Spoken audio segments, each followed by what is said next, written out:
Alright, guys, welcome to the brand new 8mm Syndicate's hit list. Cause I'm a punk rocker, yes I am. Well, I'm a punk rocker, yes I am. We are the 8mm Syndicate. I'm Anubhav, And I am Achyuth. and we're gonna hold forth on films, pop culture, comics, TV shows, maybe sports. I don't know, maybe not. And in our debut episode, we are gonna talk about the event of the summer, James Gunn's Superman. Superman. So Superman is basically the very first superhero. He was created by Jerry Siegel and Joe Shuster when they were like very young teenagers, but they sold the concept to DC Comics, which was I think National Comics at that point. They hmm sold it when they were 24. Their Superman was pretty much a response to their contemporary issues. Like in the very first issue, he takes on like a landlord, he takes on an abusive husband. You know, he was a champion of the oppressed. And that's how Superman's character has been. But he's the inception. He's the starting point. In fact, in one of the initial issues of Action Comics, where Superman debuted, uh, there is a sort of a ad for Batman that Batman is coming up in Detective Comics issue 27 next week. So he Superman has been there from the beginning of it all. He is the numero uno, the alpha, the omega of superheroes. So Achyut, I wanted to ask you, like, where did you come to know about this character first? I actually came to know about it from comics only. When I was a kid, I spent a lot of my childhood in Trivandrum, the capital of Kerala, but it's a small town for all intents and purposes.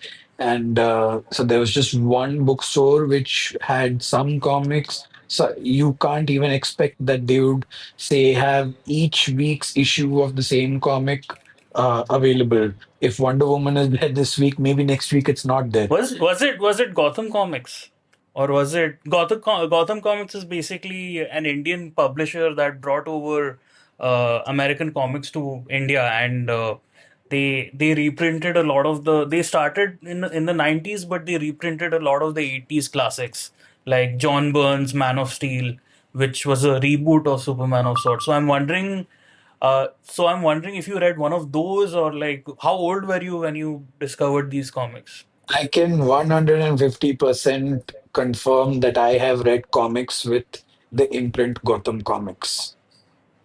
Yeah. So we have Sharad Devrajan to thank for our addictions, I guess. Yes, or our solaces, I would like to call them that.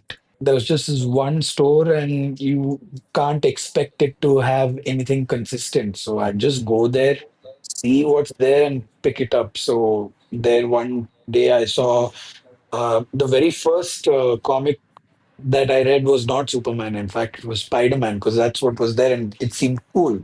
And then later they had X-Men, they had Batman, of course, and finally one day I picked up Superman randomly. And I must have been, oh my God, I cannot remember whether it was like, Like five, six, three, yeah, four. I think like five, six, right? five, six, Yeah, something yeah, like yeah. that. Yeah. Yeah. But I really don't remember any of the comics that I read back then. But then what I remember is around the same time or a little later, I was heavily into Cartoon Network as most of us were. And then there came Superman, the animated series, and then Yeah. Justice League animated series. Then that was like my first proper introduction. Hold that thought. Our Yeah. Let me tell a little bit about me, and then I think our stories will merge. So, Mm, Superman, I was introduced to Superman like very early at around, I think it was like three or four, by the Richard Donner film. mm. So You saw so it the when you were three or original, four. yeah, yeah, I saw a lot of shit, as you know. Yes. I saw Superman, and I was actually kind of fucking bored by it. I had already seen the Burton Batman films, which were much more interesting, much more like cooler, sexier, scarier. So I kind of was bored by so the Donner film, and Donner 2, the second Richard Donner film, which also has a bit of a history, was more my speed because you had Superman actually up against superpowered enemies. Yeah, And then, of course, we come to, I guess, like when we start, I think Cartoon Network started airing it around the 2000s, yeah, yeah, yeah, which is the 90s Batman series. yep. And then, of course, it led to the Superman the Animated Series, which was fantastic. It was And that led amazing. to Justice League Unlimited and all that stuff. Uh, I have a funny story about that. Mhm. So, in America, they had already started airing Superman the Animated Series when we were still stuck with Batman Hmm. and Batman the New Adventures. So, one time I went to a store which had some kind of bootleg VCDs. So one of the Yeah. VCDs I found was the first team up of Batman and Superman, which was called Okay. World's Finest. It was the Bruce Timm design, and it was basically like it was like a two-parter about Lex Luthor teaming up with the Joker, and Hmm. I hadn't seen Superman animated until then, so it fucking blew my mind. Hmm. And then, of course, the Superman. Uh, in you tell me about your experience with the animated series. I was blown away by like just how weird Kryptonians looked, the Martians looked, how Brainiac looked. In fact, Brainiac is the one villain Y- I Yeah, very clearly remember from that. Brainiac had a freaky voice, like a slightly robotic kind of like tenor. So I remember a lot of the of watching. No, I wouldn't say I remember a lot of it, but I remember watching all of it. And then around that time is when my father decided to show me the first Richard Donner Ah, Superman. Yeah, yeah. like he saw you watching the animated films, and he was like, "Okay, it's time to show him the real shit." Yes. Yeah. And say, this slightly mirroring you, we had gone to there was this bootleg rental store near my place, so we went there and picked it up and we watched it. And yeah, just like you, I was a bit bored by the first one. It felt a bit cartoonish compared to the Lex Luthor, the sophisticated, bald, animated Lex Luthor that I've already seen. But the Yeah, second, Gene Hackman was Gene like more of Hackman, a comedy character yes. than like the more intimidating Clancy Brown Lex Luthor of the animated Oh, series. Clancy Brown, oh, his voice Yeah, deserves a lot of praise. And then I watched the second one much later. Although I think it was in the second one only when Superman is in a diner and he says, "I've never seen garbage eat garbage." and then he comes to kick that guy's ass later. Yeah, he comes to Yeah. yeah after he's got his powers back. Actually, you kind of unlocked something in me. I remember watching Superman 3 and 4 as well, Mm, the Christopher Reeve films. Uh, 3 was kind of terrible. It's not a fun movie for kids. It's boring as fuck. mm, 4 was also terrible, but in mm, different ways. 4 mm. is another, like, even as a young child, I was wondering why the fuck did they make this? But the net result of this is that Superman to me is a very, at this point, to like 10 year, like 12, like until like 10-year-old me, Superman is kind of a boring character. Mm. And then Superman Returns comes out Brandon and does wrote. not, yeah, and does not disabuse me of that notion, Mm. because it's kind of like that's the thing, like he's such a powerful guy, you can't really What are uh the stakes? yeah, what are, like, I mean, there are stakes, but they take an insane amount of time to develop. Like, Mm. I think the plot of that is that Luthor sort of puts one of those Fortress of Solitude crystals inside a Green crystal. Kryptonian. Yeah, no, he Yeah. takes the white crystal and puts it in like a kryptonite cylinder. So when the crystal expands, it creates a city of kryptonite. But Yeah. I just remember the scenes on this yacht where, That is a great scene. I was rewatching yeah, it. Yeah. that was actually good, which is why I still remember it, where the kid realizes that he's Superman's kid and just pushes the piano, grand piano, onto Yeah. a Yeah. hedge. Yeah. Yeah. Like, yeah, this is cool. But the rest of the film was very forgettable. Yeah, the less said about the director, the better, I Yes, guess. we And the shall not Lex take his Luthor. name. Yeah, Wait, great. who played Lex Luthor in that? I totally It's a forgot. oh fuck. Kevin, was it Kevin Spacey? It was Kevin Spacey. Yeah, yeah, yeah. Yeah, that film is.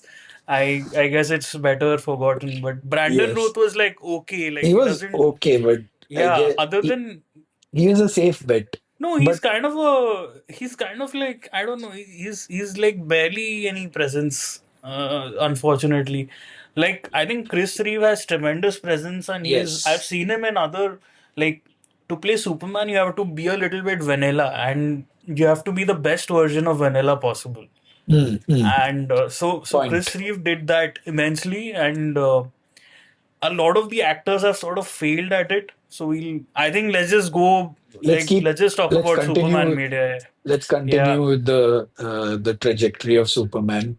around this time I'm firmly after returns, especially I'm kind of in the like I like superheroes, but I'm in the camp that prefers Batman over Superman.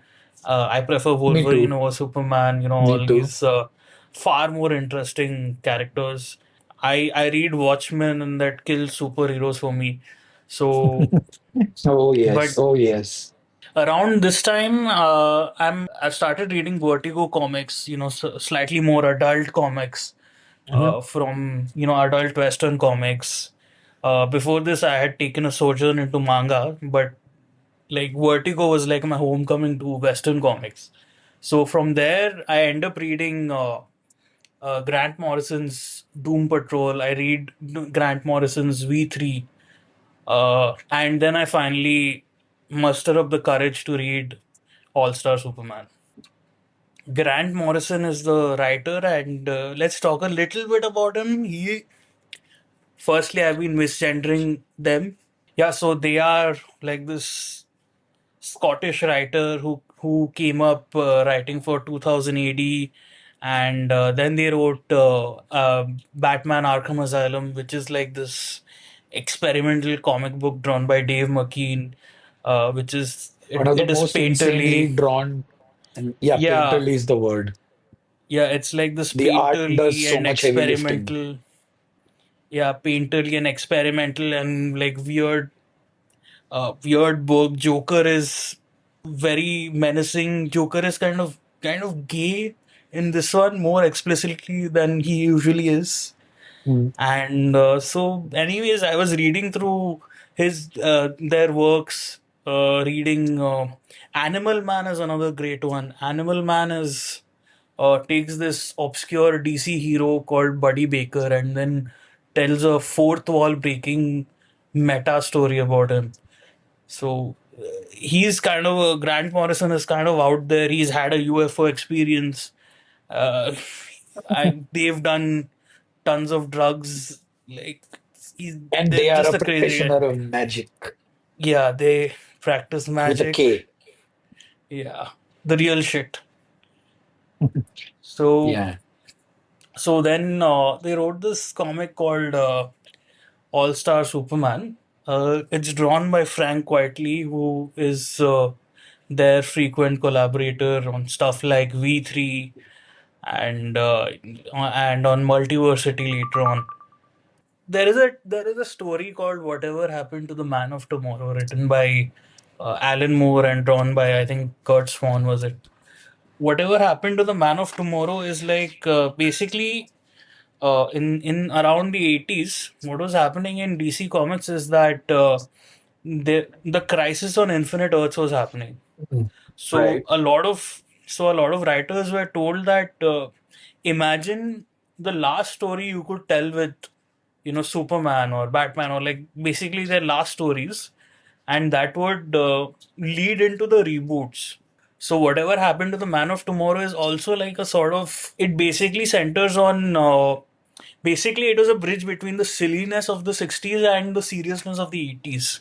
Mm. So what was happening in the book is that all his villains were becoming like more vicious, and every like all the 60s silliness of his characters was sort of pivoting to a little bit of to a tint of darkness. Mm. So it was Superman reacting to all of this and realizing that he's in a situation where he can't save his friends and all that. There's this crazy panel where Superman is like powerless in his fortress of solitude, and that is like a very vulnerable position where like you don't expect Superman to be. It sort of brings him down to earth in a very real way. Like it was sort of like what Alan Moore did with Watchmen, where he brought superheroes back down to earth. So that is an important story because it sort of takes all this silliness and sort of distills it into something serious. Mm. The flip side of which is All Star Superman. Mm. Opposite of bleak and dark. Yeah, it sort of takes like this is All Star Superman comes out at a time when Superman is sort of bogged down by these serious stories where his power and his mightiness is emphasized over like a lot of old fashioned qualities. The mission statement of All Star Superman was basically to sort of reinstate Superman's position as basically Superman. There is no parallel or like comparative character to this guy. Like he is like like Like you you said, can't, numero uno. yeah, you can't like compare him to anyone. You can't. So there is like no point of comparison. So what All Star Superman does is sort of it sort of reiterates all the silliness and all the silliness and campiness and the seriousness and just the imagination that surrounds the character Mm. and tells a story which is about ultimately the death of Superman, but it is told not in like it's not a dirge. It's not like it doesn't feel melancholy. It feels like a celebration of sorts. I didn't know you could do that with comics. I didn't know you could take concepts that felt outdated and sort of breathe them into new life and tell interesting stories with them. Like basically the joy that you had when you were a kid and reading like silly comic books, like silly. I use pejoratively. Like you're reading about the you're reading about silly shit that Mr. Mitchellplick is Mhm. doing, and you're wowed by it. Yeah. So the ability to wow you with the same shenanigans, like at that time, 10 years later, like as a grown up, was sort of it unlocked something in me. It unlocked like when I discovered this, I was sort of at this age where I was like, I'm gonna leave all this silly shit behind, and I'm just like 1960s. Fuck the Adam West show. I'm gonna read Sandman and I'm gonna read Enigma and I'm gonna watch Clockwork Orange and all that shit. It sort of reminded you that the silliness that like that appealed to you as a child was still it still had value, it still had power. That's one of the things it did, and Yeah, by it appealed to extension, you. It appealed to you. Sorry to cut you off there. It appealed to yeah, you as a child because it spoke to you at a very fundamental level. And to be able to do that to you as an adult, it's almost like that Anton ego moment. yeah, and by extension it does the same thing to Superman, the Superman you loved as a kid, like in the animated series, or if you were like Yeah. 3 years old watching the Donner films. Mm. That character still appeals to you. You just need to be reminded of it.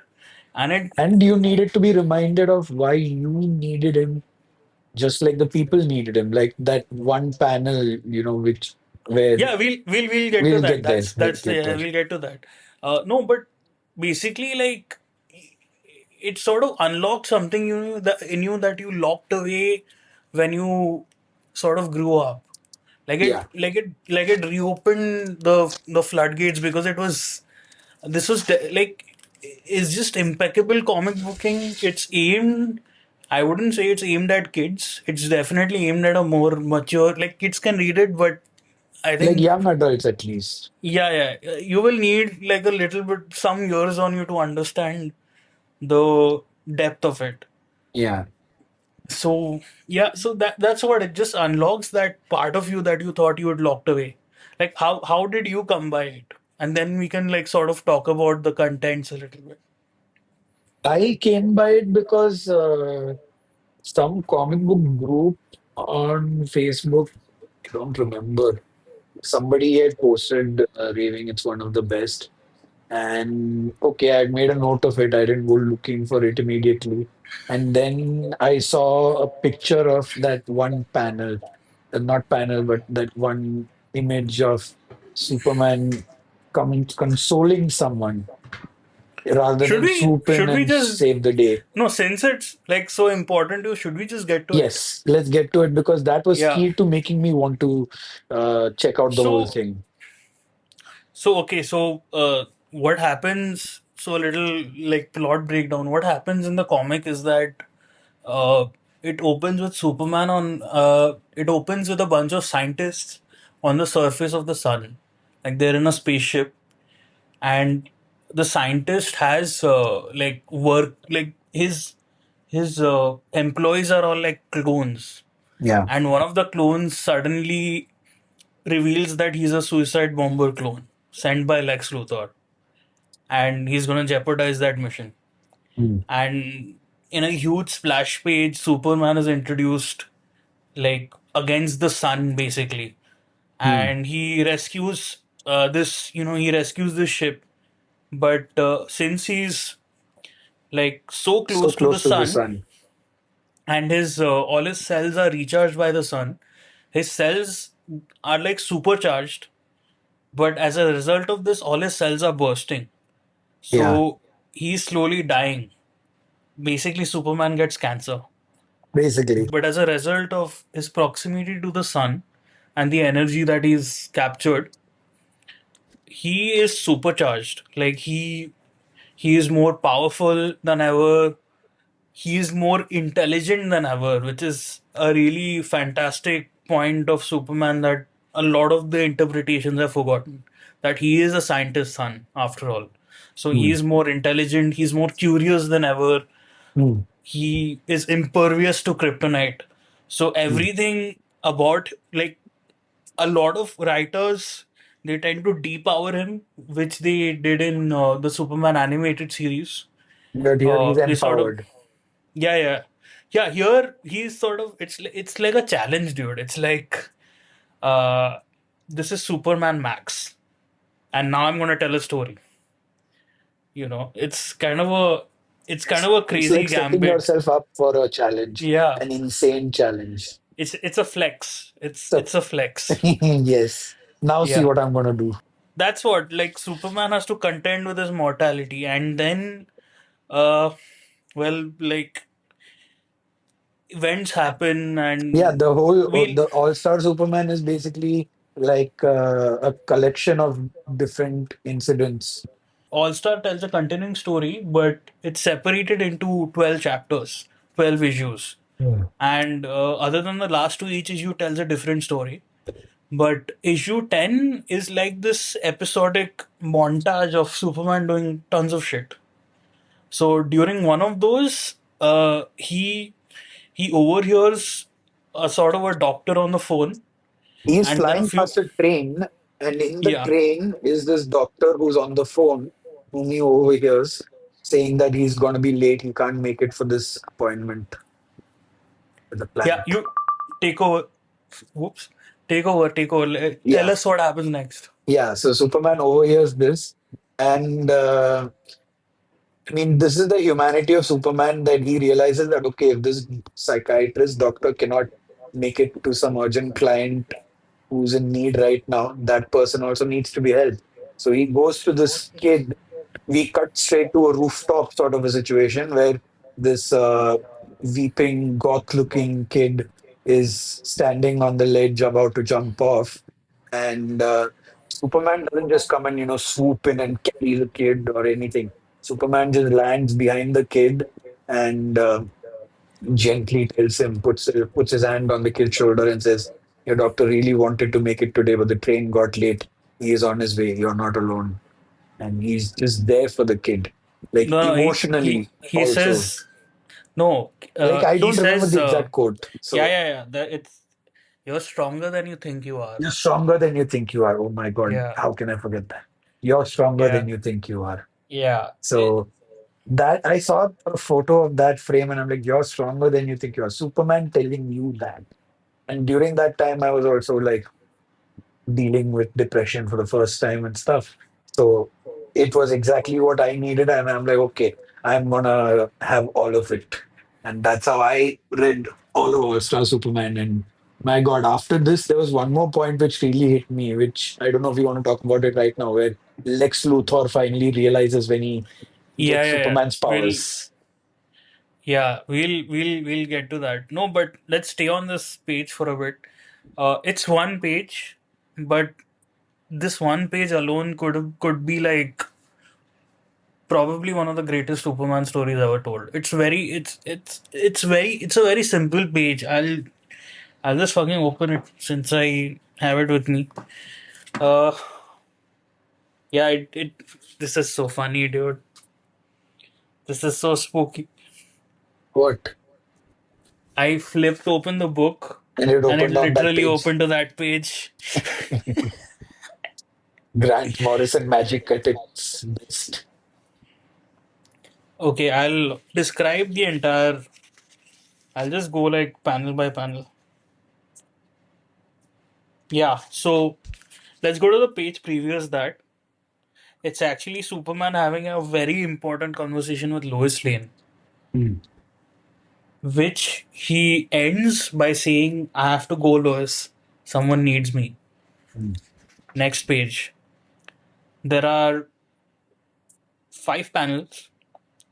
The first panel cuts across the page. It takes like half the entire page. This is the one panel, and it's a long shot of this goth kid, and they've thrown like a phone down, mm, and so basically the motion of the phone sort of tells you the intention of this kid, what they're gonna do. mm, The second panel is the kid crying, and mm. it's a close up, a tight close up on the kid crying. Yeah. The third panel is just the Superman logo behind the kid and his hand on the shoulder, and he says, "Your doctor really did get held up, Regan. It's never as bad as it seems." Next panel, I don't know how they conveyed this, but Soups looks so fucking gentle. Yeah. It's Yeah. sort of a mid shot where Superman is like, "You're much stronger than you think you are." Like they've conveyed it in such a way that when you read it, in the voice in your head also becomes like a Yeah, gentle, calming it's voice. literally, yeah, it's just like done in a very like matter of fact way, you know. It's just very gentle, calm, and like not clinical, but it just feels warm overall. Like it feels like it's been written by people who wished that they'd be visited by Superman and have a few words of consolation. Yeah. Yeah. Yeah. I mean, So you, for all intents and purposes, a being like Superman is akin to what many people consider God. So, yeah, we'll get to that. We'll get to that. I have some thoughts about that. Uh, so he says, "You're much stronger than you think you are. Trust me." And then we pull wider, and it's Superman. It feels like the kid hugging Superman rather than the other way around yeah. in the book. Yeah. And that's the famous page. It is Yeah. one page in a massive comic book. Yeah. It's like that's it's That enough one to page is enough to distill the heart of Superman into our hearts and minds. it's honestly enough to be save people from like It has it saved has me. saved people. It Yeah. has saved me many times. Yeah, and Morrison says they get a lot of people going that page saved me. And I can yeah, I mean like Yeah, I've turned to that page so many times. Like people turn to their, religious books, You and sent it to me during some dark times as well to remind me of this. yeah, it Yeah. genuinely helps. It doesn't like because he's not. I mean, He's not being patronizing or yeah, anything. it's He's just just like, there. and he's not wrong. That's the Yeah. key part of it. He's not wrong. He's like a very like I don't know. This page has taken on a life of its own. But yeah, back to the rest of the book. So, I was hearing Grant Morrison talk a little bit about it, and there he sort of reveals it's intentionally kind of done like a religious book. The way this story is Even the art, if you see, is painted a bit like Jesus. The halo around him and all in the back not page. not Jesus. Then Jesus is not Jesus, but a God. it's Buddha. He's more Buddha. inspired by, yeah, he was Oh, more okay. inspired by, because see, Jesus is kind of like, if you like, he's the one who fucking basically rioted at a temple because they had turned it into a marketplace. He's more of a fire and brimstone guy. Mm, Like, I mean, he's mm, calm, but he's just like, Buddha is the guy who's sort of sorted and, serene, at peace with his life and all that mm, shit. mm. So yeah, no, the book is basically, uh, to expound my point, it's a great book. It sort of reinvigorates all the Silver Age concepts. It pretty much you know has the defining portrayals of Superman and Lex Luthor, and like he just drives down into what makes this character tick. Like, Superman is this calm sort of relax. You can trust this guy. If he has anger, it is very slight. If he allows himself some humor, he's like Grant Morrison sort of manages to tap into what makes Superman work. Like, he's this kind of inscrutable character. I don't think anyone else has done it as well as him, or even like come close. Like, he's the defining portrayal of the character for me. And Lex Luthor has been many versions, but here he's like this.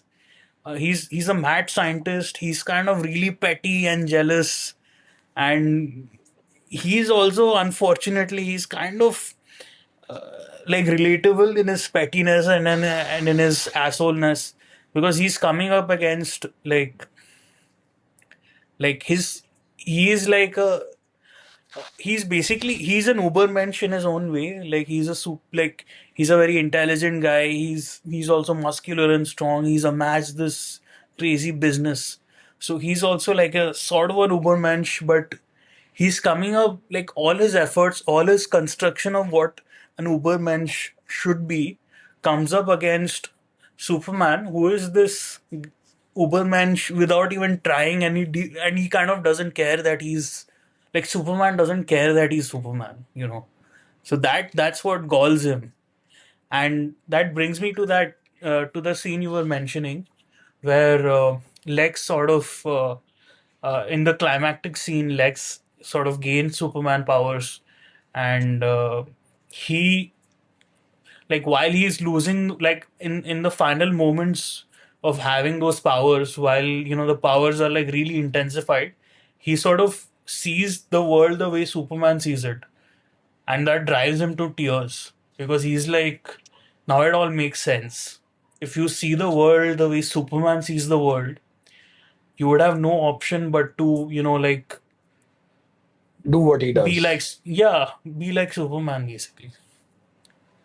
That's I think that's also a crazy way to end Lex's End arc. it. Yeah. And yeah, this comic ends with like he like a bunch of Superman's triumphs. Like, he ultimately triumphs over Lex, who is his greatest adversary, greatest human.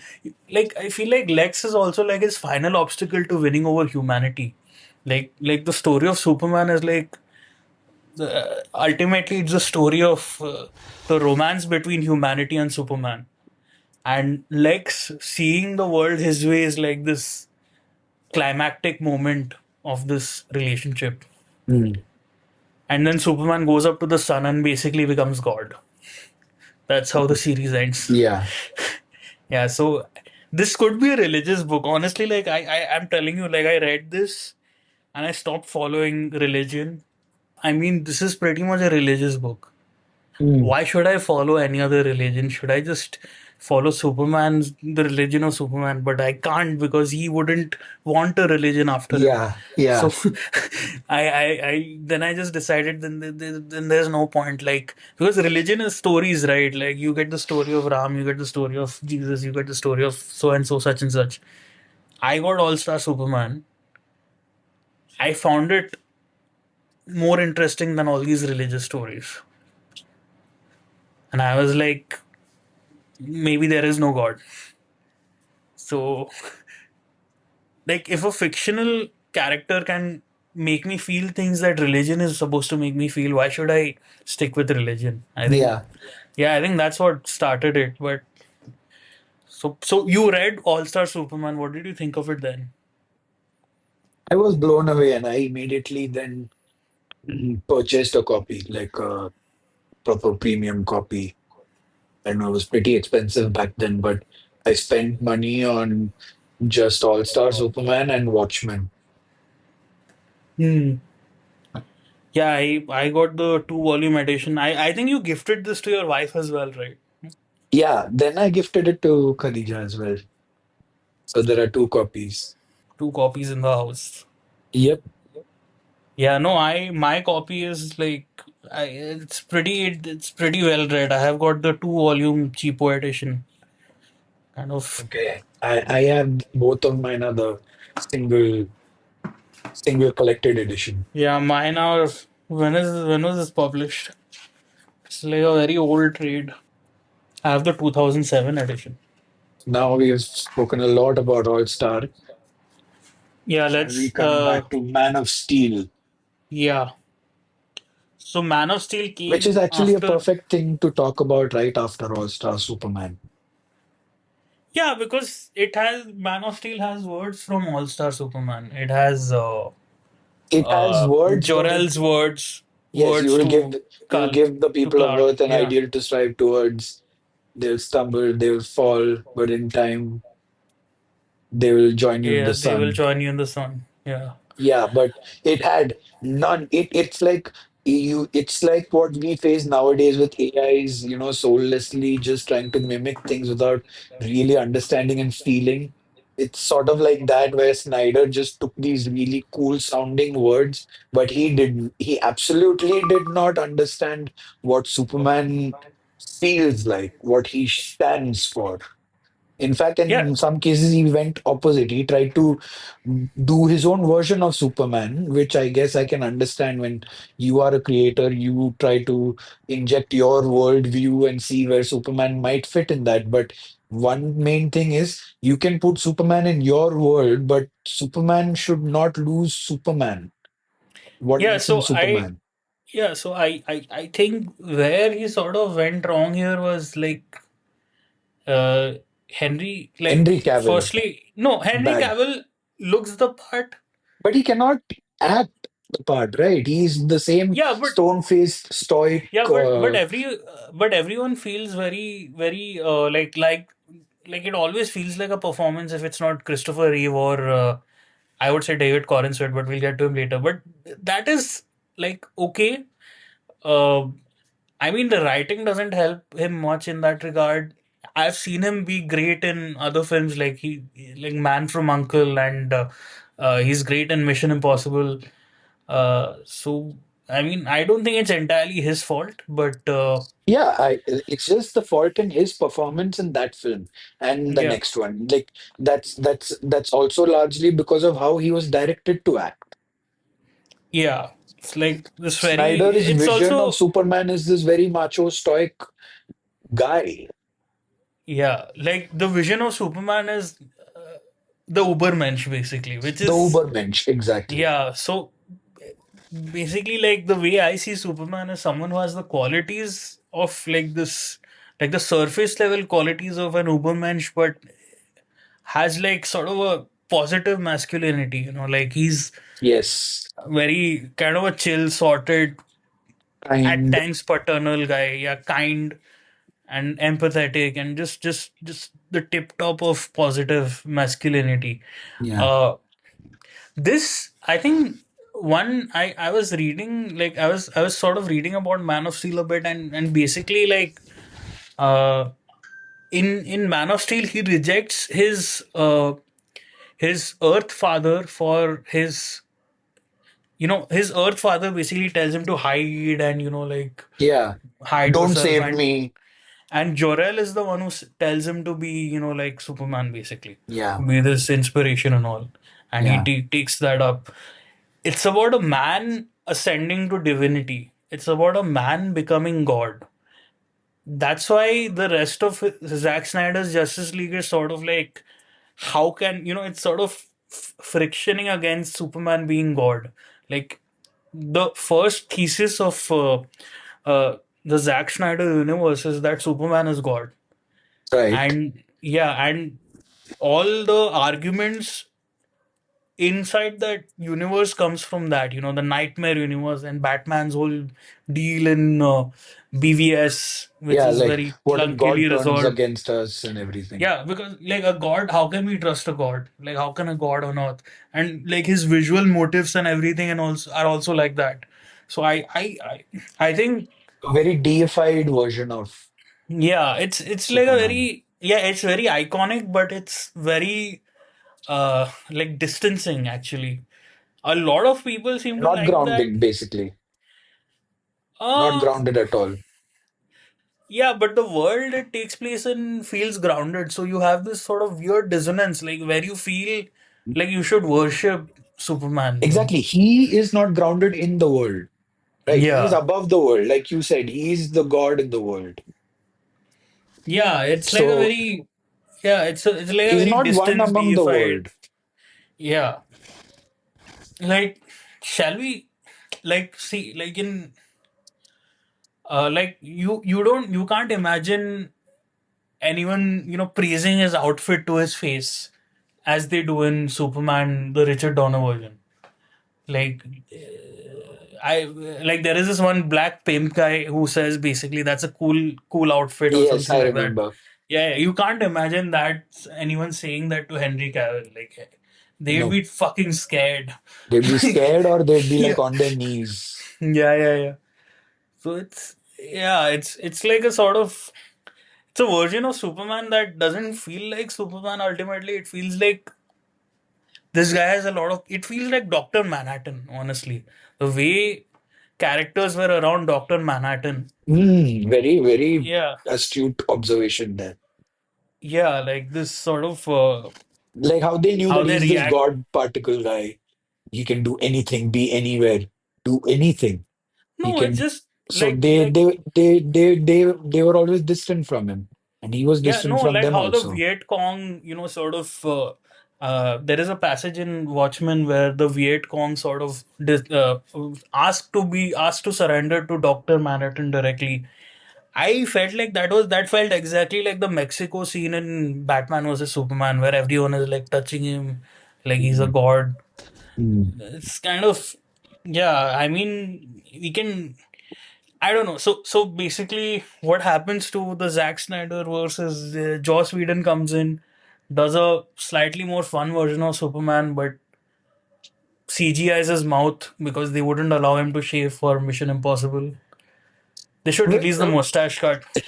I have a question. Why would they not allow him to shave? It's a mustache. It'll grow back So Warner Brothers offered to CGI that mustache, like, but for I Mission think Impossible. yeah, for Mission Impossible, I think they were just being assholes, man. I think they were just being assholes. Yeah, because it's mustache. It grows back. You give it a week and it's there.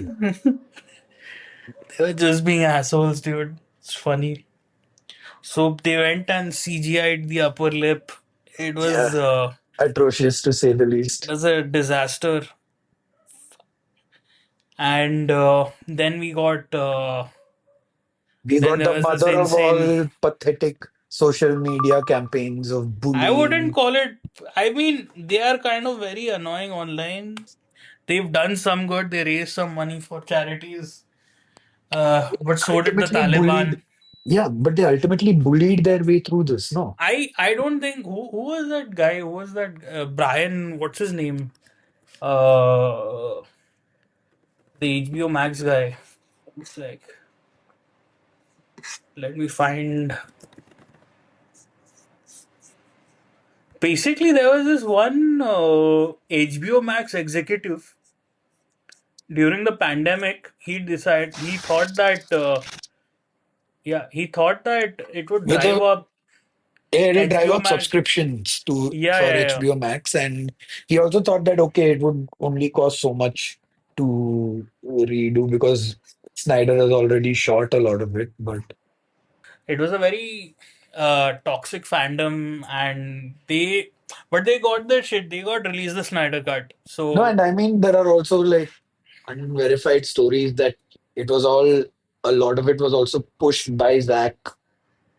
no, no, he did push it. He did Yeah, encourage it. Yeah, yeah, it was. But anyways, like I think Zack Snyder's Justice League is a pretty good film. it is. I Like agree. I enjoyed I it. think it's a magnificent cyborg film, and it's a pretty good Justice League film.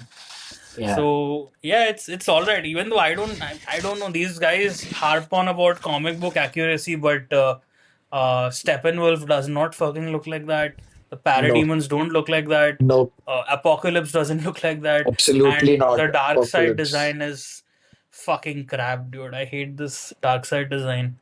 I know like Thanos pretty much like ate his lunch, but not a fan of the design.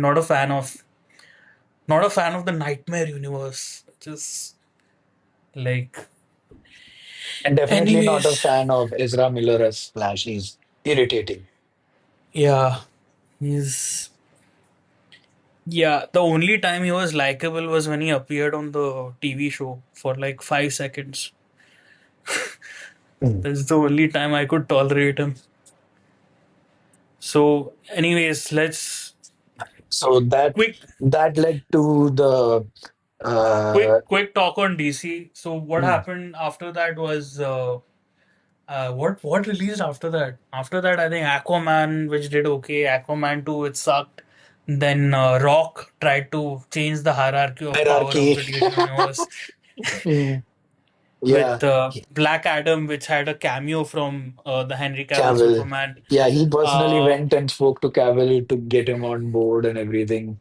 And I yeah, guess Cavill also got on board, hoping maybe this might extend his shelf life yeah. as Superman. He left Witcher the TV show, hoping that this would they would call him Free back. up his schedule and they'd call him Yeah, yeah, yeah. back. So, anyways, that Thank God they failed. did not. Black Adam was like a decent film, but I like did not I watch it. mean, I don't care. I watched it. It was okay. It was like Mm. kind of forgettable. Pierce Brosnan was amazing in it as Doctor Fate, and otherwise it was kind of like unmemorable. The Rock really is like it's kind of boring. The Rock is the Rock in every film. Yeah. So meanwhile, what was happening in Marvel is that there was a coordinated right wing campaign that brought up old tweets from the director of Yes, the Guardians of the Guardians of the Galaxy Galaxy. films. James Yeah. Gunn. Yeah. So they brought up like old tweets of James Gunn and they got him fired. Disney So just immediately cut ties with him. They didn't want anything to do with their brand and him. yeah, And there was some right wing like executives at Disney like who like wanted to wash basically their hands because of him. Trump because this guy Gunn was against Trump and everything, so it was a Trump supporter, I believe, who Yeah, yeah, did this it stuff. was it was Mike Cernovich. He's the one you've got to thank for all this mess. Uh, I see. yeah, So James Gunn got fired, and DC sensed an opportunity immediately and spoke to him and got him on board to do one film, The Suicide Squad. And meanwhile, public pressure was mounting. against this stupid decision. James Gunn himself, Not just he sh- public pressure, but pressure from like actor, yeah, the the cast and cast of crew, Guardians of the and Galaxy, even internally, Alan Fine and Kevin Feige, they were like, "Let's get this guy back on." I think him working for DC kind of helped because that it was that like made they were Marvel poaching feel, him pretty much. Disney Yeah. felt a little like, yeah, they're losing talent. Yeah. And Gunn also, to be fair, gave a very good statement where he said that those jokes were made in bad taste, but they were not malicious. They were made long ago. Let's talk about James Gunn a little bit. Like he's someone Yeah, who comes let's talk from, about his early days, his indie yeah, yeah. days. Yeah, so James Gunn basically started his career at Troma Entertainment, the company that did the Toxic Avenger and used to do like sort of B movies. And so he wrote the screenplay for Romeo and Juliet, which was this sort of kind of a parodic take on Romeo and Juliet with a lot of weird shit. I haven't seen this film. Mhm. So, and then he also wrote like I haven't seen the specials, which is written by him and directed by Craig Mazin of Chernobyl fame. Chernobyl and Last of Us. Yeah, but these two I've seen. I've seen his Scooby Doo films directed by Raja Gosnell and written by him, which are pretty fun movies. Like they sort of have this sort of campiness, but also like a sort of it does it with a wink to the audience. Like it doesn't make too much of a joke of itself, but it's still like kind of silly. Like it's kind of in tone with a lot of his later works. Mhm. Uh, then he did Slither, which is this sort of horror film. I really loved Slither when I watched it. It's just sort of like a creature feature and this body, like body horror creature feature. It's great. I would highly recommend it. I Then he haven't made seen it. Yeah. Oh, Slither is great. You should check it out. I will. Then he made Super, which is where I came to know him because around this time I was reading Kick-Ass, and I felt like the Kick-Ass movie wasn't really doing that great a job. And basically, Super is this superstar's Rainn Wilson as a guy who decides to become a superhero to save like this woman, and it's like one of those realistic superhero films where it's the guy doesn't have superpowers, but he's kind of just puts on a mask and does shit like Kick-Ass. But I think it's a better like film version of Kick-Ass than Kick-Ass by Matthew Vaughn. Mm. So have you seen this? I have seen Super. Yeah, so I really loved Super. It's like this sort of it's got a bit of a grimy taste to it. It's got a great cast and Rainn Wilson, Elliot Page, Liv Tyler, Kevin Bacon. So yeah, it's really good. And then he gets scooped up to do Guardians of the Galaxy, which is which Very many inspired men decision.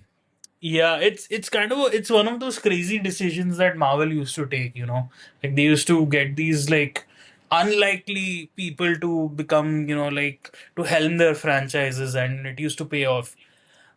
So Guardians, almost everyone, like every Marvel fan, sort of unanimously agrees that Guardians is the best trilogy of Marvel movies, Yes. and Guardians 2 and 3 especially, like in the theaters I was at, there was like many like I heard a lot of Tears. fucking sobbing, yeah, Yeah, yeah. when they came, yeah, when it finished, and sort of you can see the evolution of James Gunn as a filmmaker and as And a the person. person.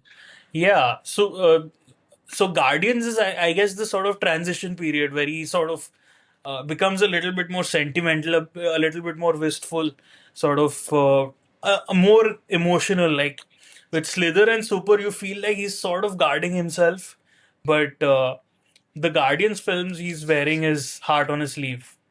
And after Guardians of the Galaxy Volume 2 is when he gets cancelled and he does Suicide Squad, which is also a spectacular It's great. film. It's it's a much better film than the first one. Oh, and by leaps and bounds.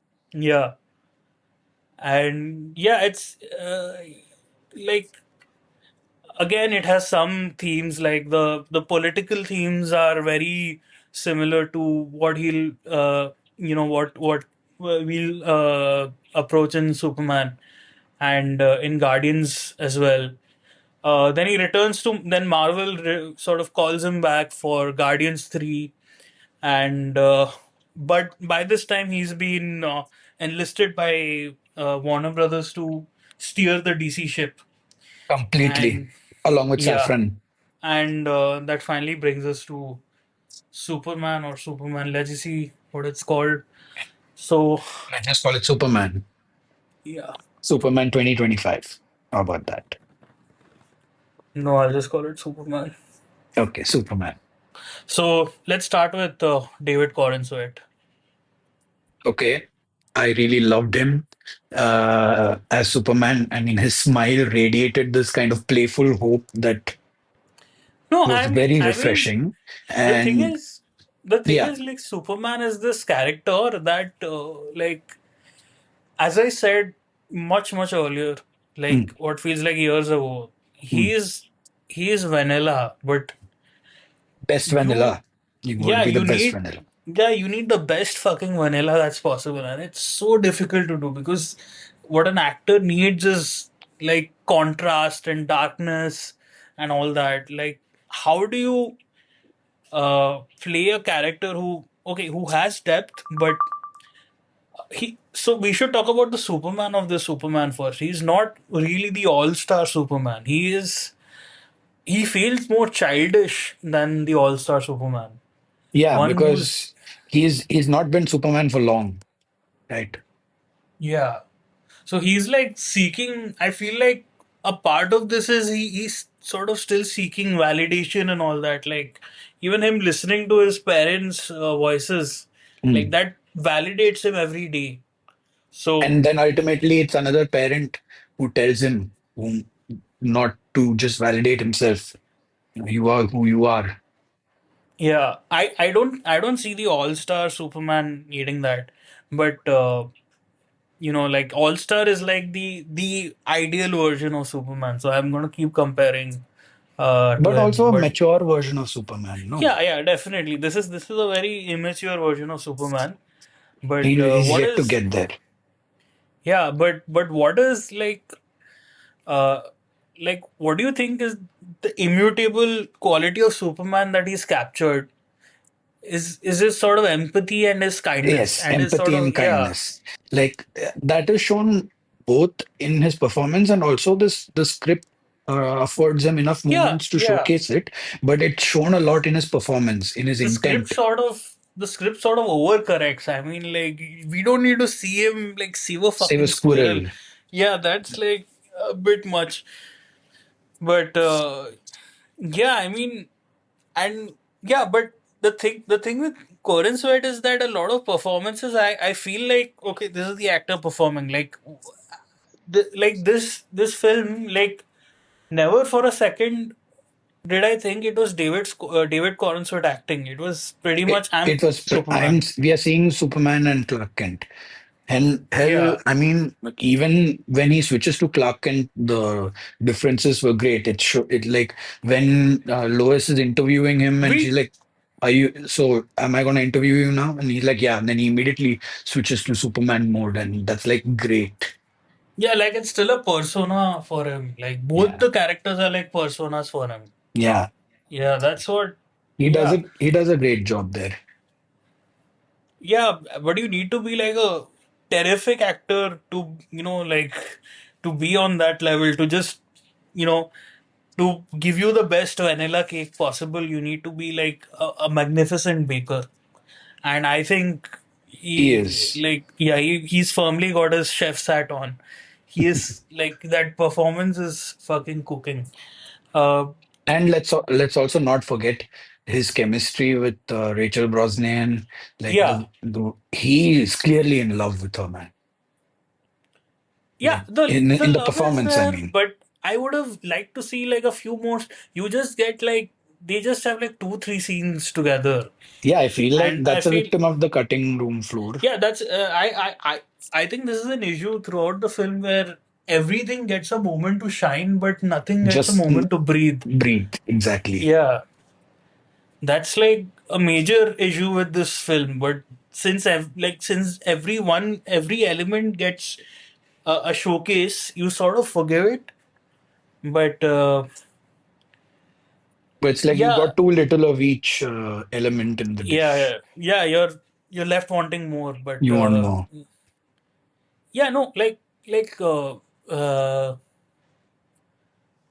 like I think the casting of the film is just perfect. Like Impeccable. The Daily Planet cast is like Wendell Pierce. exact. I mean, let alone Wendell Pierce, you've got Beck as fuck, what's his name? Steve Lombard.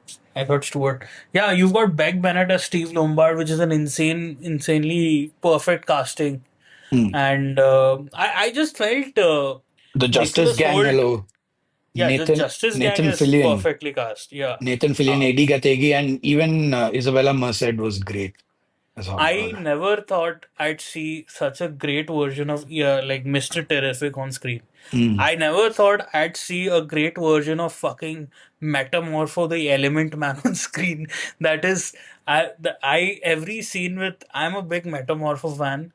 Hmm. Uh, like since Wednesday comics and a bunch of other books I read. Hmm. I love Metamorpho. I think his power set is fucking insane. He basically he can transmute into any element in the universe. Hmm. So you can do a lot of creative shit. Like the chemistry, the kid in me that's studying chemistry in seventh grade is crazy about this character, Hmm. and the scenes with him were like impeccable. Like he he was used like he was used intelligently. He was used cleverly. Like the first thing Luthor uses him for is to make kryptonite, Hmm. and then when Superman needs him to like help him out of the prison, When he he realizes that Lex is dangerous enough to even kill the kid, his own yeah kid, he's like, okay, fuck it, I'm gonna help Superman and get the fuck out of Dodge. yeah he sort of creates. He basically causes a chemical reaction to create an artificial sun, Fission. and Fission of then the sun. and then like when he's surrounded by the raptors, he turns into an acid and sprays all over them. And then he's just a head because his body is Yeah, sprayed. yeah, that's a very James Gunn touch of his floating head moving around in space. No, it was like, see, that's the thing. Like, if you're a comic book nerd, like this is the film you've been waiting for. Like, I mean, Iron Man also changes a lot of things uh, with respect to characters. Like, what the fuck was Mandarin? You Hmm. haven't. I don't think you've had a film that has been this comic. Comic has this much adoration for comics in a Hmm. long while. I can't recollect the last one that had this much like sort of. I wouldn't call it comic accuracy, but Adoration, like you said, that's a good yeah. way to describe it because even Guardians of the Galaxy, so such obscure figures, he treats them with so much No, love. but the thing with Guardians is that the comic it's based on, and the film that ended up is completely different to the Dan Abnett and Andy Lanning comics that it's based on. Like, Groot, right? Groot Hmm. in the movies he's monosyllabic. He just Hmm. says, "I am Groot." Hmm. In the comics, he has full dialogues. Hmm. So that's just one of the changes, and Cosmo is not just a comic relief. He's there from the start in the comics. The space dog, Hmm. Hmm. and yeah, and Mantis and Drax have a different relationship. Uh, then there's tons of changes. Yeah, There's he sort another of there is dumbed down Mantis a bit. no, like his yeah, he has, but his Guardians is like more of his thing than like a comic book thing. It's very different from the comics. So I was I was really chuffed that this is kind of closer. to the Mm, books. mm, Uh, and it does the stories justice. I'm not the biggest Guy Gardner fan, but all my Guy Gardner guys were like very happy with the presentation. mm. I love Mr. Terrific, and he was perfect in this film. He was like pitch perfect. Like Yeah, the I read a tweet today that encapsulated one brilliant point, which is that Mr. Terrific is this really smart guy and stuff, but he never uses obfuscated language and high-sounding words just to sound smart, you know. He always just gets to the point and he's still fucking smart. yeah, there's like a bit. He's like a bit autistic, but I mean, yeah, that works. Uh, and yeah, I mean, who else was there? Oh, girl. Hawk Girl was kind of a non-entity. Yeah, Like, it's barely there. yeah, But Isabella Merced was nice anyway. yeah, yeah. She gets to kill Scream. the She gets dictator. to kill the dictator. My Let us visa, not yeah, take his yeah, name. yeah. My visa interview is coming up. Mine Let's also. not. But I would just like to come in here and say also that while we understand the need for it to be a bit allegorical and enough people get which what it's alleging to or allegorying to, how do I say it? Whatever, What but it's alleging. alleging to, but Yeah, or alluding to yeah, whatever. alluding to is better. But I wish it were a little more explicit. I don't even think it's alluding to that. I think it just accidentally became about that because it was written before the current event started. Really. It's yeah, it was written in like 2023 in the middle of 2023, and then it went into production in February But 2023. that's okay. See, the history of that place is that for decades, one country over there has been waging a war trying to occupy the territories of the oppressed people. Yeah, so it was more inspired by Russia and Ukraine, I feel, and then No, the to people were make it clearly feel Middle Eastern. yeah, they are. So it was I don't know, like I think he just wanted to make a very generic conflict and accidentally ended up making something that was like more relevant than he thought. Hmm. I honestly think that's what happened. I don't think I mean I see don't think like he was Gunn going for that. yeah no Gunn had something like very anti military industrial complex Hmm. in Suicide Squad, Hmm. where he talks about how Starro has been used by the Indian by the government, and he's been hidden in this sort of South American uh, like dictator's place. Hmm. So he has that sort of political bent that is more lefty and more sort of anti-imperialist. But Which is what got him fired from Disney initially. yeah, yeah, pretty much. But I don't think he would have put like the current conflict into film because it would be a step too it would be a bridge too far for Warner Brothers to do that. They wouldn't even sign off on it, I just think that it's purely coincidental. But uh, but there was an interview where he sort of hinted at agreeing with the allegory. Comparison. Yeah. So yeah, I mean, like he probably wouldn't put it if he made it like 2 3 months later, but it's there and we can use it. But more to the point, just bringing it back to Superman, what what makes it sort of work is that Superman is morally right. Like he wants to be morally right and he wants to do the right thing, and he makes and there's that interview scene between him Hmm. and Lois Lane. Where he Uh, eventually just shouts, but yeah, he that didn't want to people are let gonna them die. die. Yeah, Yeah. So at the end of the day, that is the like you push aside the politics of it. At the end of the day, it's about that. that's all You that don't want matters. yeah, that's all that matters. And that is the and so when you follow through on that position, you end up on the side that is against this dictatorship, that is By pro default. killing the yeah, that is you just follow through on that moral journey and that's where it will take you. So I mean it's like a sort of it's the logical path, it's the right path to follow. Hmm. That's why the ending that the film has, which is very like very objectively on the side of the oppressed people. Like Hmm. it doesn't yeah, that's pretty much it. And I liked how Lex Luthor has another land plan here, like he did for in Superman Returns, where he just wanted like more land, and here also he wants like half of Jaranpur. So some things never change. Well, No, we but know that just reminds me of this one line from Sopranos where Tony Soprano tells his son, "Buy land, AJ. God ain't making more of it." yeah, it's true. Yeah, that makes sense for a capitalist to buy land Yeah, to buy and also finite get the resources. yeah, and also get the oil reserves on the side. Hmm. So let's talk about Let's also his. talk about Lex now.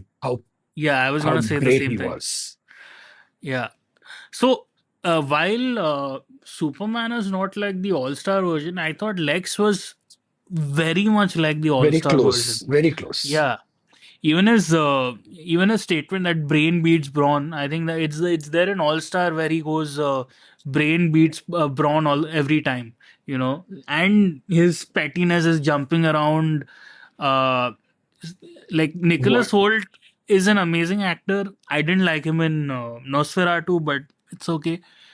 Uh, like he was up for Superman, and after seeing Nosferatu, I'm glad that he didn't get Superman because he's a good actor, but he can't He play can't. vanilla. Yeah, he can't. You need to Yeah, give him like shades and contrasts. you need to give him scenery to chew. Like he was great in The Favorite, where he was sort of a slightly negative guy. He was great in Fury Road. He was amazing in Fury Road, but Fury Road is that manic sort of. It gives the actor everything. Yeah, it's an actor's dream role in a way. Yeah, so Nicholas Holt is great. I There are a lot of things that are sort of new to this version of Lex, where since they've made him a bit of a tech bro, they've also given him a cult of followers. Hmm. Like so I thought that was a great touch that these guys are with Lex not just for the money but also out of this sort of Devotion. slavishness, yeah, devotion. You had like that amazing scene where Lex after Superman escapes, Lex drops a cup of pencils He and he keeps gets all dropping of them to stuff.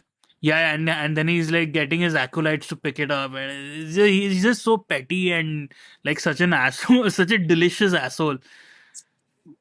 I That's mean, actually, I'm like, you brought it back. I hadn't, like, I had forgotten that bit. But now that I remember it, that's a great touch. yeah, no, I love that bit. These are the bits that make your characters like these sort of superfluous, unnecessary bits. Bits that don't propel the story forward, but they just add to the depth of the character.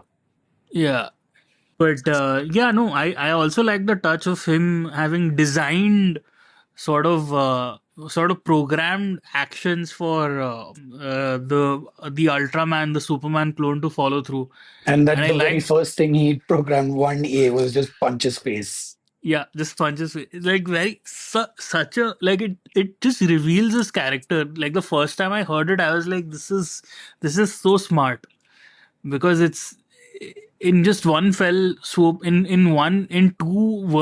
two alphabets you've defined the character.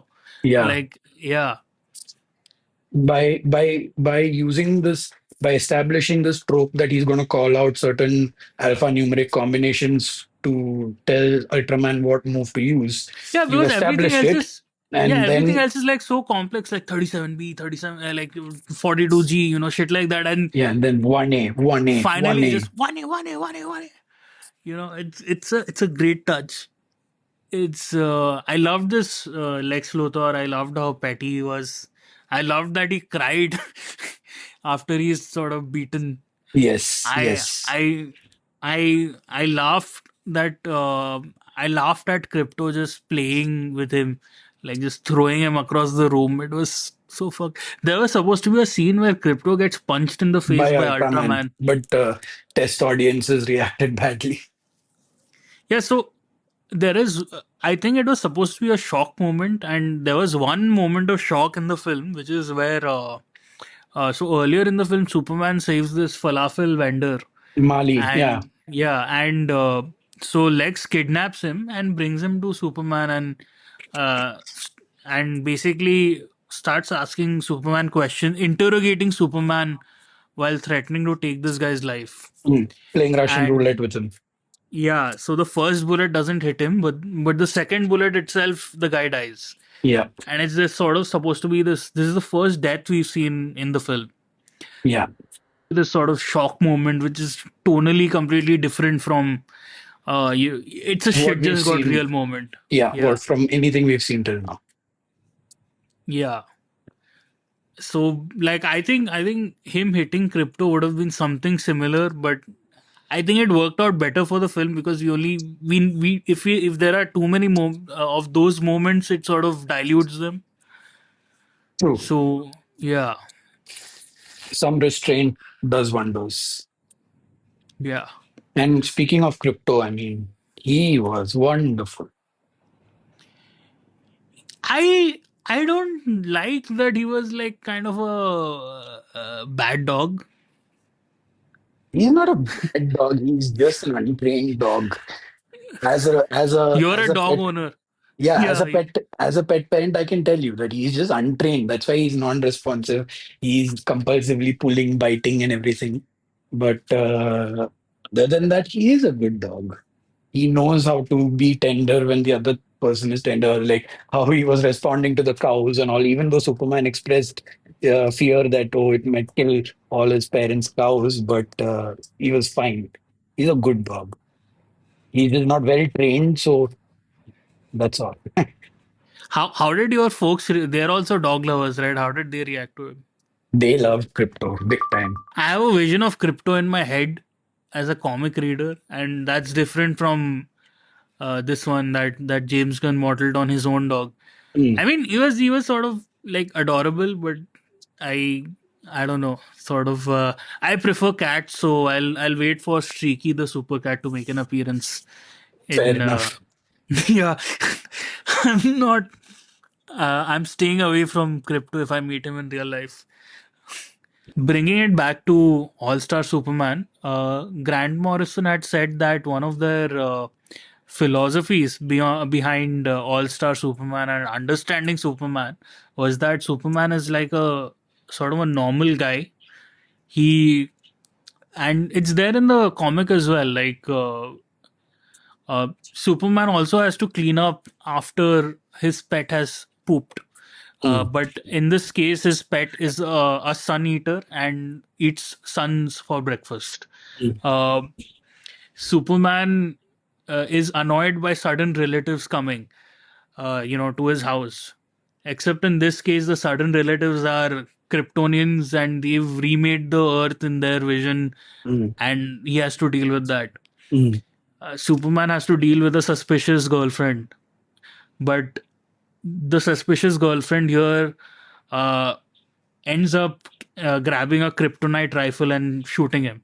mm. So it's basically like just normalish problems, but escalated. Superman You're levels. Yeah, like you're stuck in the middle of nowhere. Now you have to find out how to get, like, only one person understands your language. Now you have to get out of there. But in Superman's case, he's stuck in Bizarro world, and there's only one Zibaro who understands him, and he's got to get out of this place. So it's basically that's the logic. Like, he's A got crypto. normal He's gonna take. person. Yeah, yeah. So that's what. That's also the mission statement of this film. I feel like in Snyder, in the Snyder film, Superman rejects his Earth father's notions and embraces his Kryptonian Kryptonian father's message and like aims. In this film, is the uh, exact opposite. Yeah, exactly. He rejects Jor-El's message and accepts Park End's message. So in the Henry Cavill, I'll just call him the Snyder Superman. The Snyder Superman rejects humanity for divinity. The James Gunn Superman rejects divinity for humanity. Rejects everything for humanity, basically. Yeah, Rejects politics, rejects everything for humanity. yeah, yeah. That's the mission statement that like this guy makes in the final monologue as well. That he's human and all that. Yeah, that's what I think. That's what makes this work, and it's also like coming like I mean, when the Snyder Superman was happening, like politically we weren't that great. But we weren't But this bad either. yeah, I mean, we weren't this bad. Our leaders at least felt like there. It was a really grim film for its time. I feel like we lived in much more hopeful times then. Uh, but Mm, right now, Right now, the times are like as bad as you can imagine. Pretty much just one step below nuclear annihilation. no, but like our leaders and our media and all that, like being an asshole is rewarded and being an asshole is sort of embraced and It's like pushed wanted. further. It's Yeah, given more eyeballs. like every world, Negativity is pushed the max. yeah, every world leader. I mean, we won't take names because we have visa appointments coming up. But like every world leader is kind of an asshole. Our guy is kind of an asshole. Our guy like came on top of being an asshole, and like the thing is, they encourage everyone to be assholes, and I feel like we have reached asshole saturation levels, which is why we got Superman, This bright Superman which is why he's sort of accepted. Like kindness is actually punk right is now. punk. Yeah. Because punk is what? It's the resistance to status quo. Yeah, it's a rejection of status quo. Yeah. And what does the status quo ask us? Like, it's, I mean, uh, it's especially evident in like current event, the conflict in the Middle East. Like every status quo is asking us to shut off that empathy valve and just embrace, like, just uphold the status quo. So it is kind of punk to go against the mainstream right now. And going against the mainstream right now just means Being a embracing decent human kindness. being. Yeah, just embracing empathy and kindness, and that's ultimately why I think Superman has resonated so much. Because like we have reached like asshole saturation pretty much, I think. And just to add to it, I mean, just before the release and everything, every if you were to go by the online chatter and everything, there was a lot of hesitation. The loud voices were saying this is going to be shit and all of that. But Yeah, yeah, seeing, the Snyderistas were out and yeah, about. yes, but seeing just how much this film is actually resonating with all the people whose voices didn't make it out online, it shows that, well, you're not alone, not as alone as you thought you were, which comes back Yeah, to that one panel from All Star Superman. yeah, you're stronger than you think you are. Yeah, And we we we are all are. stronger than we all are. So I don't know. Did this film make you want to be a better person? It reminded me that, that I've been going through this very numb phase, as have a lot of us, I guess. It just reminded me that it's worth it to not be numb again, to be good again. Yeah. So it did. It did make me want to be a better person. Yeah, you know what? Me too. I also left it feeling like I left feeling like hopeful, kind of. I mean, I watched Jurassic Park before this. It made it. I left feeling fucking hopeless after that. Such a terrible film. Gareth Edwards, Innocent. Uh, but yeah, no, I watched this and I was like, I was so. I felt like I was levitating. Even though this isn't the greatest film, it has a lot of flaws. The first half kind of doesn't really cohese. Yeah, But especially the first half. Agreed. yeah, The first I've half feels seen. like some distinct episodes that are happening, somewhat. Yeah, it's like a lot of introductions and table setting, and it doesn't really work. It's not fun until I think. I will tell you the moment it becomes fun. It's when. When the outside battle is happening and Superman is talking to Lois, Yeah, pretty much yeah, exactly. that's when it gets better. That's the moment. It's like, okay, this is the movie where they're talking about punk rock bands, and Superman is like, maybe kindness is punk, and then you're like, okay, this is the movie. Uh, that's what like any that's the thing. I think it's quite And in a remarkable. way, it's like, yeah, when you just said that, and I remembered that scene, it's almost like there's this inner child inside Superman. It's like, why can't we all just get along? When we are children, we just can't fathom why people don't just decide to get along, why people don't just decide to be good to each other, and all of that. It felt like there was this inner child, pure child in him that still wants to be heard, and it wants all of us to remember that. No, like I felt like that is just a child frustrated with the state of Yes, adulthood, pretty much. yes, but a child nonetheless. Yeah, I don't know. I don't think it's childish. I think it's just No, no, no. I'm not. Don't mistake it for naivety. childish. I'm just Okay. saying, as your inner child, Hmm. the Like innocent, the yeah, it's innocent, not innocent. unapproached, or rather, the one who's not, world weary, adult, who's not worn down by the realities of the world, who's full of hope, who's full Yeah. of naivety. You said naivety. You're Like right. Idealism. Maybe we can call it I idealism. it's idealism. It's pretty much Yeah. idealism. Yeah. Idealism is punk, I guess. That's the final. And no, that's the thing. Like the way he inspires the characters in the film, I was Yeah, also that's also a inspired. big point, right? Yeah. Like he's busy dealing with the black hole situation, but because he has inspired this feeling, then even Guy Gardner and the others, they go and assist during the war in the Middle East, in that Boravia situation. It's Yeah. because Superman has inspired that. Yeah, and yeah, and like the film feels inspiring. Like it really, like, I mean, like, set aside the cinematography, set aside the structure or the filmmaking, which is kind of like everything. I mean, objectively, the pieces of it are not that. I mean, they're competent, but not that, like, not really spectacular.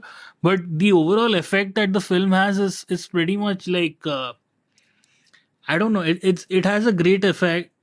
Like the sum of it, if it is greater than its Greater parts. than the sum of it is greater than the parts. Yeah,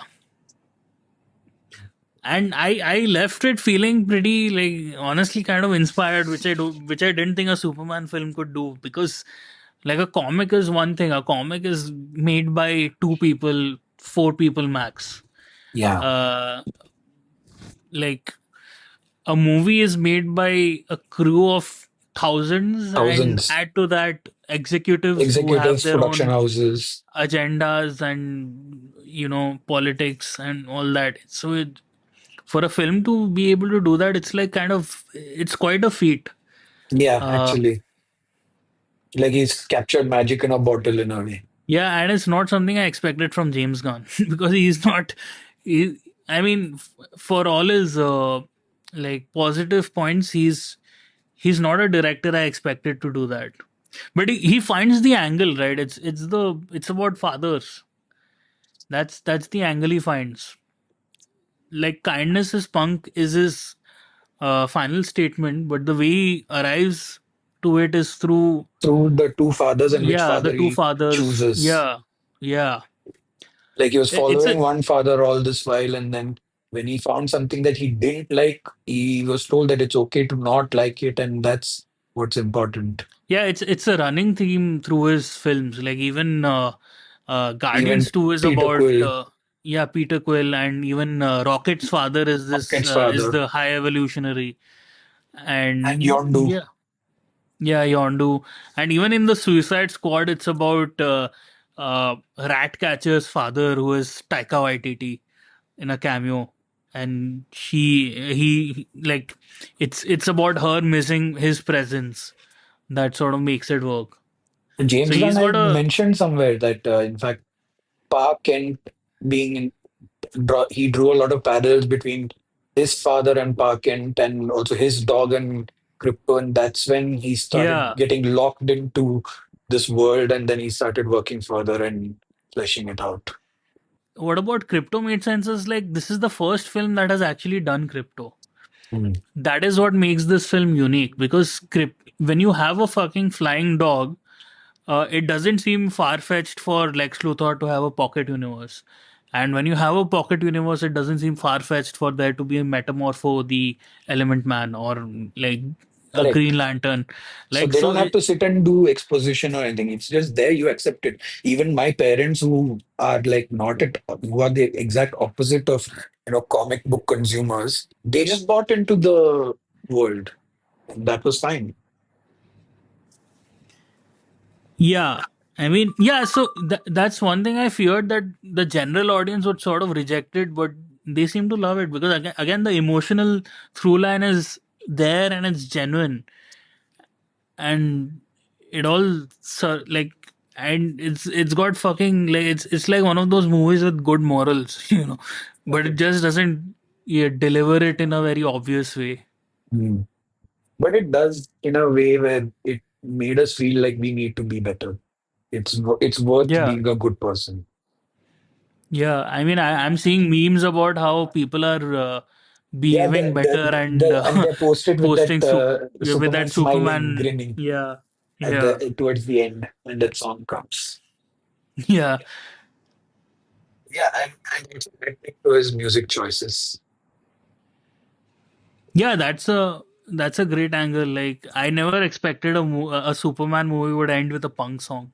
Mm. That's when it played. I love the ending, man, because I thought because it's such a the hero's journey, right? Correct. At the end of the hero's journey, the hero should return home, but something has fundamentally changed. Changed, So, how correct. does Superman open with? It opens with him listening to the words of Jor-El and Lara Lorvan. But I now think he's that's, looking at for yeah, memories of Pa Kent and yeah, all Ma his Kent. childhood videos, yeah, Mm. like that. So he's come back to the same spot, but he has fundamentally changed. Changed for the So better, I that would was say. like a very clever like storytelling technique that he deployed because it's at once it's like really emotional. I mean, he's a very clever screenwriter. I don't think, I mean, it is a very clunky script, but it's done by someone who knows what Who they're know, doing. yeah, who's It's got like great a, writing instincts. yeah, it's a challenge pretty much. It's an ambitious obstacle, and he's executed it pretty competently. I don't think he's gonna win any awards, but He doesn't need like, to. yeah, I'm just but glad that with this, I'm glad that he's the one handling Superman and DC the DC overall. universe, yeah, Yeah. he said that he won't let a film start filming unless the script is finished. So As we, a direct yeah, rub to Marvel, yeah, who's they, like Doomsday still doesn't have a third act, apparently. yeah, that's the news. My God, it's gonna be a $500 million film, just wasting money. Yeah, let them waste their money. But Yeah, it's funny how so the tides turn. Like now, it's definitely going to look like Marvel's on the back foot and DC is on its way up. Let's see. even in the comics, Marvel is on the back foot. A fucking Martian Manhunter comic is outselling X-Men. Oh yes, So I mean, these fortunes come and go, but as long as we get great stuff out of it, that's all that matters. In the yeah, end, we win. yeah. And I'm so glad the Snyderverse has come to an end. I don't hate Zack Snyder. I think he's a good guy. All his cast have good things to say about him, except for Henry Cavill. What But about his Enrique? What did he say? he liked working with Joss Whedon more. Oh, he said that. Oh shit. Yeah, he. There are whispers he said it Hmm, from okay. very reputed sources. That's why he was so eager to come back, and Ben Affleck wasn't. Affleck liked working with Snyder. Yeah, yeah. Affleck So was decent as a cast, as a Bruce Wayne, but the writing of that character was atrocious. Let's not go there. yeah, no, that's another podcast. Yeah. Yeah, no. What I mean to say is that Snyder's universe, like whatever it was, like it was just that you couldn't ignore it because his fans were so obnoxious, and they did not sort of accept anything that would be different. Is what my issue with them was. Yeah. Like they wanted the same flavor of Again candy and every again. day. Yeah, yeah. Yeah. So this is a breath of fresh air. Like this feels like basically a mission statement. It felt like DC becoming like Willy Wonka and welcoming us to a world of pure imagination. Hmm. Like, Beautiful way to put it. yeah, it was. I mean, it felt like it felt literally felt like opening, like going to a comic book store and browsing a bunch of DC comics, not just one. Like Like bunch of issues. yeah, you take out one Justice League International issue, you take out one Superman issue, you take out one fucking Metamorpho issue. I won't get over how good they made Metamorpho. Uh, it's like that. It's like going through. It's yeah. It basically says it's basically DC putting their fucking dick on the table. It's pretty much that. It's a big fucking flex. Like look at all the wonders we have. What do you have? Uh, Ironheart, Hmm. fucking Shang-Chi. And the Doctor Doom who is apparently trying to get close to the Avengers because he looks like Tony Stark. I don't know, man. They might pull it off. You never know with these guys. They pulled off No Way Home, so I wouldn't put it past them. Concluding thoughts is that while this was a dish that needed a little more time in the oven, so to speak, in terms of editing, maybe they could have let moments breathe a little more. But overall, what we got was great, and the future is bright. And I am all in for it. And this film, this tone, couldn't have come at a better time. Hmm. I would say it's the Superman film we needed. It's the Superman film I wanted, and it's the DC film I never thought I'd get. So I'm quite happy with it. And DC, while like I don't think I'll consume everything, but I'll dip in and dip out Yeah, if the at least quality keeps up. at Yeah, least we are now open. We are listening. We are looking.